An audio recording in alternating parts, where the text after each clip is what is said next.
वो बार बार हुटिंग कर रहा था। मेरे कैमरामैन ने तकरीबन 3 से 4 मरतबा उससे मना किया है कि आप जो है उन्हें डिस्टर्ब ना करें। वो बाज नहीं है, उसने कहा कि मैं इसी तरह करूँगा। थप्पड़ मारना ज़रूरी नहीं था। वहाँ पे ज़रूरी हो गया था क्योंकि लिमिट क्रॉस हो गई थी। प्लांटेड चीज़ थी और फेमस होने के लिए सब कुछ किया गया। बिलावल भुट्टो के साथ आपकी वीडियो वायरल हुई और आप रातों रात सोशल मीडिया के ऊपर छा गई। अब दोबारा से आपने ये सब जो भी थप्पड़ वाला मामला हुआ और आप फिर से वायरल हो गई, पब्लिसिटी स्टंट लोग समझ रहे हैं, कोई जवाब देना चाहेंगे? ईद की खुशियाँ दोबारा की जाए। अस्सलाम वालेकुम, डेली पॉइंट के साथ मैं हूं आपका मेज़बान जुनेद आदिल। आज मेरे साथ मौजूद है मायरा हाशमी, जिनकी अभी हाल ही में एक वीडियो वायरल हुई जब इन्होंने दुराना रिपोर्टिंग एक बच्चे के मुंह पर ज़ोरदार थप्पड़ रसीद कर दिया। उनकी ये वीडियो इतनी वायरल हुई कि भारतीय मीडिया भी उसे प्रमोट करता हुआ देखा गया। उस दिन क्या वाक़या हुआ, आइए मायरा हाशमी से जानते हैं। अस्सलाम वालेकुम। वालेकुम अस्सलाम। मायरा, सबसे पहले तो मैं आपके वक्त का शुक्रगुजार हूँ। मुझे बताइएगा, बड़ी खुशबाश तरीके से आप ईद की खुशियाँ लोगों को जो है ना बड़ी बेस्ट विशेष दे रही हैं, एकदम से आपके चेहरे के तेवर बदलते हैं और आप एक थप्पड़ रसीद कर देते हैं लड़के को। हुआ क्या उस दिन? मैं खुश तो बहुत थी, ज़ाहिर बात है, काम था और हम लोग आप लोगों को बर वक्त आगाह करने के लिए, पब्लिक को बर वक्त आगाह करने के लिए ही फील्ड में जाते हैं अपनी ईद को ख़राब करके। हम लोग अपनों के साथ ईद नहीं मनाते, लेकिन हम लोग इन्हें इन्फॉर्मेशन दे रहे होते हैं कि बाहर का इशू ऑफ द डे क्या है, बाहर के हालात कैसे हैं, अवाम ईद को किस तरह सेलिब्रेट कर रही है, फैमिलीज़ किस तरह कर रही है। लेकिन अफसोस के साथ कहना पड़ता है कि ऐसी सिचुएशन भी आ जाती है कि हमें मुश्किलात का सामना करना पड़ता है। और सिर्फ एक मरतबा नहीं, बहुत मेरी अपनी कोलीग्स है, साथी रिपोर्टर्स हैं, जिन्हें फील्ड में इस तरह की सिचुएशन जो है वो क्रिएट हो जाती है और वो मुश्किल में आ जाती है और कुछ कह नहीं पाती है, बर्दाश्त करती है, सहती है उसे, लेकिन जवाब कोई नहीं देता।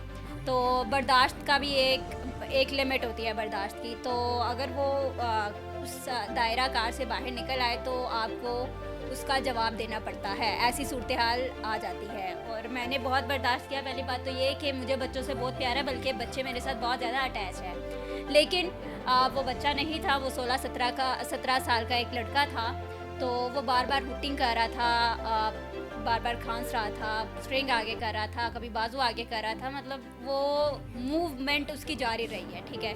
और बाकी है कि लोगों ने उसको मना भी किया कि तुम ना ऐसा करो। मेरे कैमरामैन ने तकरीबन 3 से 4 मरतबा उसे मना किया है कि आप जो है उन्हें डिस्टर्ब ना करें, लेकिन वो बाज नहीं है, उसने कहा कि मैं इसी तरह करूँगा। तो फिर इसी तरह करने का जवाब इसके अलावा मेरा नहीं ख्याल है कि कोई और हो सकता था। मैंने भी प्यार से पहले मना किया कि अगर आपने देखना है तो आप आराम से देख लें, लेकिन चूंकि वो लड़का बाज नहीं आ रहा था, लास्ट तक जब मैंने अपना इंटरव्यू ख़त्म भी कर लिया ना, उसका शोर जारी था और बार बार लड़कियों को धक्के दे रहा था। मैंने फैमिली को अपने साथ रोका हुआ था और मेरी जिम्मेदारी थी कि मैं उस फैमिली को प्रोटेक्ट करती। वो मेरे ऊपर यकीन करके जो है मेरे साथ खड़े हुए थे और उनका सिर्फ उनके साथ मामा नहीं थी, उनका बाप था।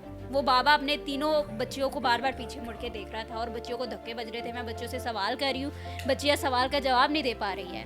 तो ये तो गलत बात है ना। मतलब आप अपने जो एक तमीज़ का दायरा कार है वो भूल जाते हैं पार्कों में आकर। आप क्या लड़कियाँ छेड़ने के लिए आते हैं? जिन लड़कियों को छेड़ने के लिए आते हैं वो भी किसी की माएँ बहनें होती हैं। लोग समझते हैं कि आप उन्हें ज़ुबान से भी समझा सकती थी, थप्पड़ मारना ज़रूरी नहीं था, कि वहाँ पर ज़रूरी हो गया था? वहाँ पे ज़रूरी हो गया था क्योंकि लिमिट क्रॉस हो गई थी। मैंने पहले प्यार से ही समझाया था, लेकिन फिर जब प्यार की ज़ुबान कोई नहीं समझता, मेरा ख्याल है अगर मेरी जगह पे कोई वहाँ पे खातून होती या कोई मर्द भी होता तो वो भी यही करता। लोग समझ रहे हैं कि सहाफ़ी के हाथ में माइक अच्छा लगता है, लेकिन सहाफ़ी के हाथ से एक थप्पड़ पड़ गया किसी को। लोग समझ रहे हैं ये ठीक नहीं है। क्या समझती हैं? लोगों का जो तासुर है वो ठीक है? मैं समझती हूँ कि मेरे साथ अगर वहाँ पे कोई भी मेरी मीडिया कोलीग होता या जो मेरे ख़िलाफ़ बहुत ज़्यादा तनकीद का मुझे निशाना बना रहे हैं, वो लोग वहाँ पे मौजूद होते तो वो समझ पाते कि मायरा ने ठीक किया या गलत किया है। और वहाँ पे जितने भी लोग थे, जब मैंने उसको थप्पड़ मारा है बच्चे को, तो वो सारे गायब हो गए लड़के। उन्होंने कहा कि यार तू ना, मतलब ऐसे मत कर, तू क्यों तंग कर रहा है, फैमिली है, फैमिली के साथ हूँ मैं, तो किसी का हक बनता ही नहीं है। और इज़्ज़त के मामले में तो कोई माफ़ी नहीं है। मेरा एक और चीज़ बड़ी कॉमन देखी कि लोगों का सवाल है कि ये एक प्लांटेड चीज़ थी और फेमस होने के लिए सब कुछ किया गया, तभी दुराने इंटरव्यू ये हरकत की ताकि जो है ना लोग देखें और लोग इसको फिर से क्लिप काटें और प्रमोट करें। आप समझते हैं ये प्लांटेड था? नहीं, ये बिल्कुल भी प्लांटेड नहीं था। और अगर ये प्लांटेड होता तो जब मैं इंटरव्यू दे रही थी थप्पड़ मारते ही कैमरा नीचे ना होता, थप्पड़ के बाद का भी व्यू जो है वो नज़र आता अगर ये प्री प्लान्ड होता।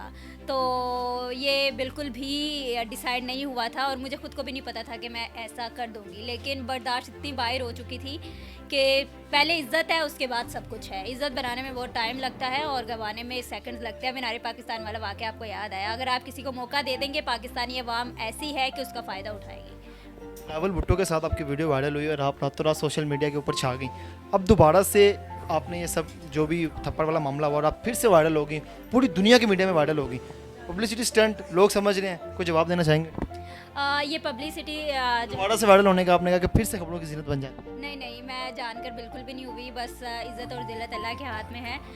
अगेंस्ट बोलने वाले बोलते रहेंगे, कामयाबी देने वाली अल्लाह के साथ है। सबसे ज़्यादा इस वाक्य को भारतीय मीडिया ने उठाया और फिर पूरे दुनिया की मीडिया ने, क्या समझती हैं, पॉजिटिव इमेज गया पूरी दुनिया के अंदर। पॉजिटिव इमेज जो है वो बाहर के ममालिक में तो मुझे देखने को नज़र आया, लेकिन पाकिस्तान में नहीं नज़र आया। पाकिस्तान में लोग ट्रॉलिंग का निशाना बना रहे हैं और बार बार मेरे अगेंस्ट ही बोला। ये बात के सहाफ़ी के हाथ में माइक अच्छा लगता है, थप्पड़ उसके हाथ से अच्छा नहीं लगता। बिल्कुल नहीं अच्छा लगता, लेकिन जब एक लिमिट क्रॉस हो जाती है ना, फिर थप्पड़ क्या जूते भी अच्छे लगते हैं मारने।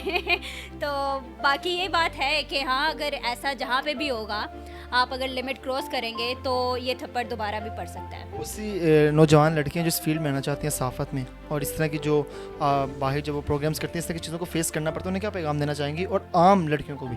अच्छा, ये सिर्फ एक सवाल मेरा ही नहीं है, ये हर उस बेटी का सवाल है जो पाकिस्तान में खुद को महफूज समझती है। और हमारे पाकिस्तान का मतलब भी इस्लामी जमहूरिया पाकिस्तान है, यानी कि ये पाक सरजमीन है और पाक सरजमीन पर ऐसे वाक़यात जो है वो बिल्कुल भी ज़ेब नहीं देते। आप जो है आपकी, बल्कि ये आपका फ़र्ज़ है कि आप लड़कियों को प्रोटेक्शन दें, उनकी हिफाजत करें। लेकिन बाहर के जो वेब न्यूज़ चैनल्स की भी लड़कियां बाहर नज़र आती है, उन्हें तंग किया जाता है, उल्टे जवाब दिए जाते हैं उन्हें, तो उन्हें जो है डट कर खड़े रहना चाहिए, डरना नहीं चाहिए है। जवाब बर वक्त एक्शन का रिएक्शन दें। अगर ऐसा नहीं करेंगे, आखिर कब तक हम लोग ये बर्दाश्त करेंगे? हमारा मुआशरा ऐसा है कि ये लोग तमाशा देख के वीडियोज़ बनाने लग जाते हैं, ना कि लड़की को बचाने जाते हैं। थप्पड़ वाला वाक्य तो मशहूर हो गया, अगर मुस्तकबिल कोई ऐसी हरकत करता है तो थप्पड़ के बाद कोई खून से लाते हैं, ये भी कोई इम्कान है इस चीज़ का? मैं जिमनास्टिक गर्ल हूँ और उम्मीद है। नहीं नहीं, उम्मीद नहीं है। मुझे नहीं लगता है कि अब किसी में इतनी हिम्मत होगी कि वो दोबारा ऐसा करे। बहुत शुक्रिया जी, मेरे साथ इस वक्त माहिरा हाशमी साहिबा मौजूद थी और उस दिन क्या हुआ वो सब आपने इन्हीं की ज़ुबानी सुना। अपने मेज़बान जुनैद आदिल को दीजिए इजाज़त, अल्लाह ने के बाद।